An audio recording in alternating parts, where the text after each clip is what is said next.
coming, that we're having. So as such, to ignore lived experiences of hip-hop and today's student is to ignore the modes and means toward the subjective truths that guide the normative behavior of their worldview. And so that's why the shadowboxing piece was an interesting kind of discussion, because we find among young people across America, we find that they are wrestling with some, in the classroom, they are wrestling with some entity trying to navigate through this space called learning. Oftentimes it's structural, right? Economic inequalities and social economic disparities. But oftentimes it's psychic, right? Oftentimes it's seriously the understanding of how can I rise above a particular circumstance that I've either been placed in or that I find myself in quest of someone who has knowledge. And so when you talk about KRS-One as our teacher, if you will, the students that come to my class, I mean, they appreciate KRS-One when they hear him. But the students that come to my class are listening to Wiz Khalifa.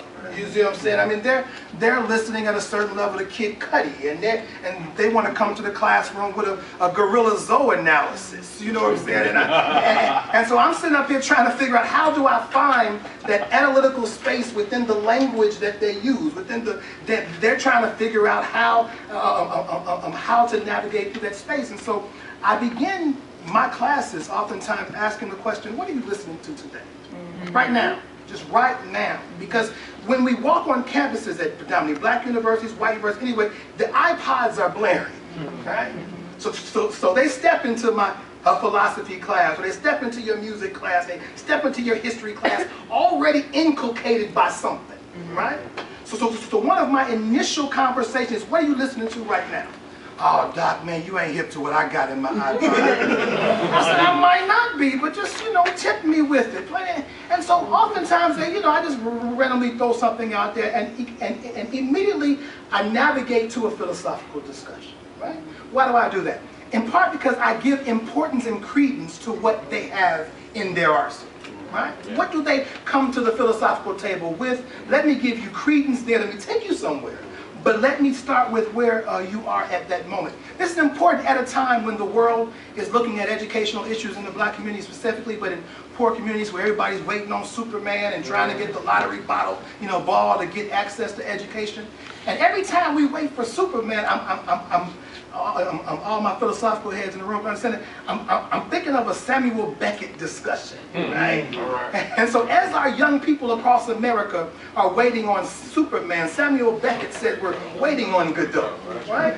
Waiting on some type of entity to create meaning in a meaningless experience. And so your conversation about the pimps and hoes, right? I tell the students all the time, let's read some Samuel Beckett for a minute and watch the hoes and the pimps in this conversation, right? And they said, well, Doc, there's some hoes and pimps in Samuel Beckett. Sure it is. And so here we go now, taking them through a conversation, right? That they would normally have through Samuel Beckett. So now I can take you through Beckett, I can take you through Camus, your conversation about shadowboxing, right? What are we fighting, right? Well, there's a sense to which it's an absurd existence that they live in, right? So when a Gorilla Zoe is saying, I'm alone in this world looking for a way and don't know which way to go, right? I'm looking for the wise men, but all the wise men are walking in Pampers. Right? So this is an analysis of the individuals in which they come to for knowledge, and them in their phenomenological experiences, and the people they're coming to for knowledge don't know where I'm coming from. So you say, well, Doc, do you feel me? I said, well, let's break that down a little bit. How can I feel you? Do you understand where I come from? So that's the one thing I say. We in philosophy, when we do it right, what we should do is understand that that there are lenses that we use. And then as in part two, there are analyses that we can take them through with their lived experiences, right? So second, that this paper is not so radical of a pedagogy, right? And as we talk, it's not a radical pedagogy. We want to use the language, and Paulo Freire, we love the brother, we love, what he does. But the reality is, this is not radical. But when you ask the brothers and the sisters in the hood, when you ask the sisters and the brothers in the suburbs, they have an analysis, right? It's not radical, right? So what is radical? When Jay-Z, for instance, this is the book, Hey, shameless plug here. Here's a book real quick. On the back of it, you got the information here. You can adopt it for your classes. It's a teaching tool. We'll talk about it later. But anyway,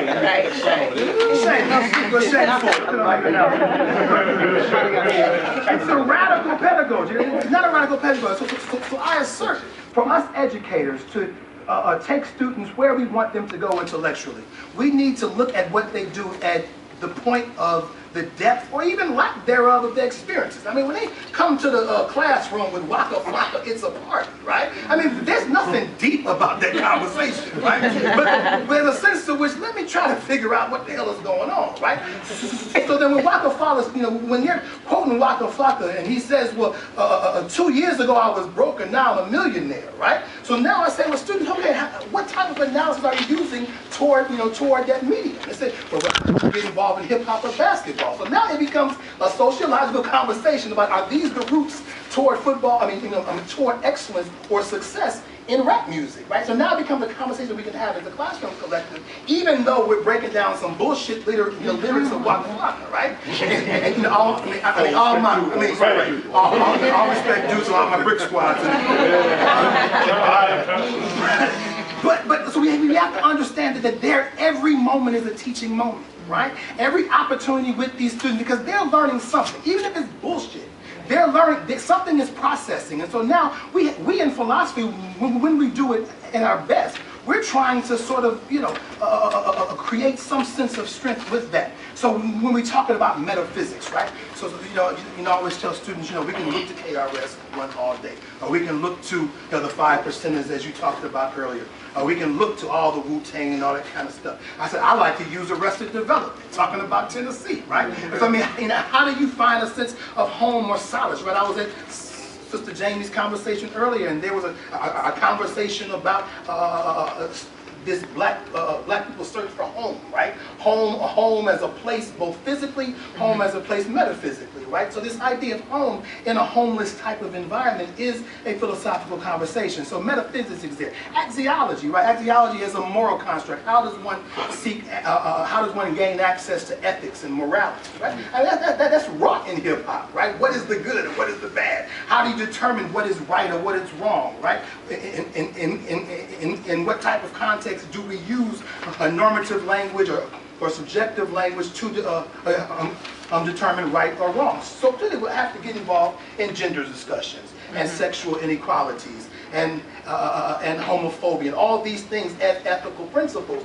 But at the same time, my students want to come up with a Nietzschean analysis and say, hold on, how are you going to tell me what's right or wrong? Right? So then now they turn to Friedrich Nietzsche. So I say, well, let me tell you a little bit about Fred, right? So now again, as a philosopher, I use these moments. So if you're going to use the analysis of these people that we try to do in philosophy, let me now use the way in which you interpret the world through the lens of these philosophers, and this is what Nietzsche's talking about. So how do you own your life, right? This idea of liberation that you're talking about, right? I mean, clearly hip-hop has a liberatory background in terms of, a freedom from, right?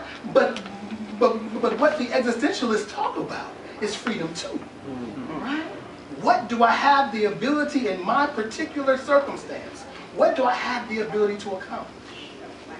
How can my language, how can my dance, how can my move, how can my swag, how can all that create a sense to which it is agency, it is activity, it is subjectivity, it is me asserting who I am in this context, it is me becoming in an ontological sense, right? So I mean, this is what we do in philosophy, right? And I'm just doing it. I'm not a hip-hop head, I'm a philosopher, but I try to use, as James Brown said, what I got to get what I want. And so, this third piece, right? So this next section is entitled Socratic Sensibilities and the Making of a Hip-Hop Philosopher, Cornel West in my Harvard experience. Those of you in the room who know me, in 1995, I left Howard, I went to go to Harvard for graduate school. And you talked about Trisha Rose, and Trisha was doing her postdoc. It was just a beautiful time. Trisha was doing her postdoc on the same hall as Cornell was on. And I met a brother named John Caramonica. Those of you who are hip-hop heads may know John Caramonica's name. John Caramonica was kind of hanging around Cornell trying to get access a little bit, and we were talking a lot. John Caramonica and myself and Trisha Rose and a few other people in 1995 created what we understand, and the Hip Hop Archive talked about it at Harvard, but created what we understand is the first official hip hop class, right? Now, it may have been different, as we all want to assert who was the godfather, the godmother, the birth, right?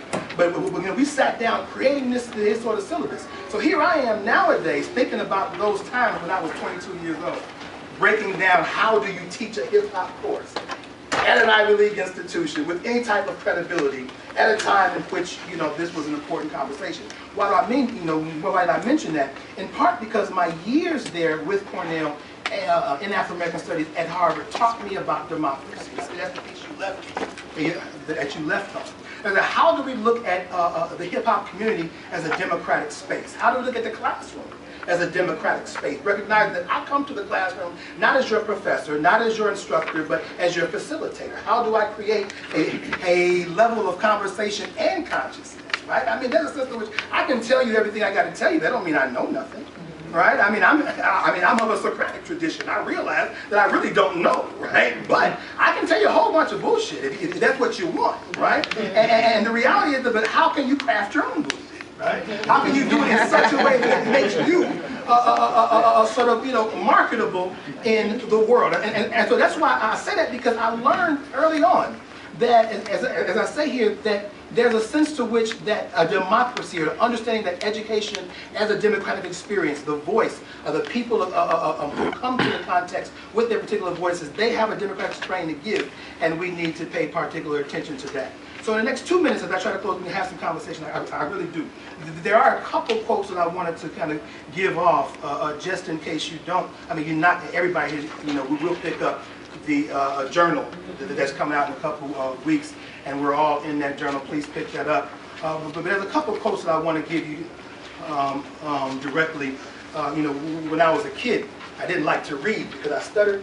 And all the kids in school are like, don't let Julius read, because it take him 20 minutes to read one damn paragraph. But hip-hop taught me that, right? But I'm like mystical, yeah! So, I'm a quote here. It said, if no child is to be left behind, then we should look and dissect where educational systems have failed. And hip-hop has reached the masses of young global citizens. Even in third world countries where poverty is rampant and educational books are minimal, hip-hop speaks. On one level, hip-hop plays into a capitalist mindset of the ideation of product, as you talked about before. Investors and creating markets for this product. We understand that. Where the voices of educators have failed to reach many students, though, is the voices of autodidactic hip-hop genius fill the void. So the difference is that hip-hop does not claim to be objective possessors of truth. Hip-hop serves as peer and mentors to those communities of folk exercising their subjective sense of their human condition. And so when Grandmaster Flash wonders, it's like a jungle sometimes, it makes me wonder how it keeps from going under. This is a subjective conversation. I'm not trying to speak for you in your context wherever you are. I'm speaking of a subjective idea of truth that I want us to be engaged in. And lastly, this is the question that I really want to get in the dialogue. But what I've been teaching over the past, I guess now, I'm 38, but it's not like I'm teaching forever. But since I've been teaching now since 1995, various aspects of hip hop, culture. I've taught culture itself. I've taught literature of hip hop. I've taught philosophy of hip hop. I've taught, I've been taught for a year and a half, reflections of thug life in America. That was, and you just imagine all the cute white kids taking that class. So they've always been fun conversations. But the reality here is this, guys, and I want us to engage in conversation here, is that, and I quote here something that Malcolm X used to say. I say here that Malcolm X was fond of saying, I pray that God will bless you in everything that you do. I pray that you will grow intellectually so that you will understand the problems of the world and where you fit into that world picture. That's Existentialism 101. I pray that all fear is evident in your heart and will take it and be taken out. When we juxtapose Malcolm X's quotation with Plato, again, sorry, I'm a philosopher, right? With Plato's quotation in line 225b of Republic, where Plato says, we learn to rise up out of the becoming and grasp being, if ever they are to become rational. To move from the irrational to the rational requires the graduation, like Kanye West, requires the graduation from abject fears about the world to a courage to be. Malcolm speaks of the experiences, Malcolm speaks to the need to examine one's fears about the self. Our memories of experiences are like gravity, which keeps us grounded in our experiences of the world, where they can limit our sense of being because we are bound to a myopic experience. But hip-hop doesn't let misery have the last word. We have seen how much of rap music and hip-hop culture is, and how easily can be understood as a contemporary expression of an African-American philosophy. The parallel between Malcolm and Plato also serves as a demonstration of the commonalities of being human, no matter the cultural, historical, or political differences. And so for those of you who wonder about philosophy and afraid of philosophy classes, go hit a philosophy class. Go take hip-hop with you and recognize that truth is not ultimate. Truth is subjective, and truth has a certain sense to which it is fluid and growing. And if your professors change that, or at least resist that particular analysis, then you just, tell them to holler at your boy.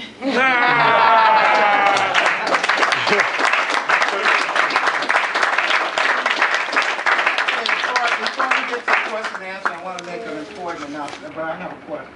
And I only want to see your hands. How many people... How can I rise above a particular circumstance that I've either been placed in or that I find myself in quest of someone who has knowledge? And so when you talk about KRS-One as our teacher, if you will, the students that come to my class, I mean, they appreciate KRS-One when they hear him. But the students that come to my class are listening to Wiz Khalifa. You see what I'm saying? I mean, they're listening at a certain level to Kid Cudi, and they want to come to the classroom with a Gorilla Zoe analysis. You know what I'm saying? And so I'm sitting up here trying to figure out, how do I find that analytical space within the language that they use, that they're trying to figure out how to navigate through that space. And so that we're having. So as such, to ignore lived experiences of hip-hop and today's student is to ignore the modes and means toward the subjective truths that guide the normative behavior of their worldview. And so that's why the shadowboxing piece was an interesting kind of discussion, because we find, I begin my classes oftentimes asking the question, what are you listening to today?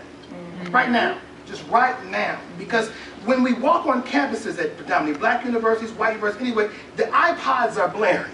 Right? So they step into a philosophy class, or they step into your music class, they step into your history class, already inculcated by young people across America. We find that they are wrestling with some in the classroom. They are wrestling with some entity trying to navigate through this space called learning. Oftentimes it's structural, right? Economic inequalities and social economic disparities. But oftentimes it's psychic, right? Oftentimes it's seriously the understanding of how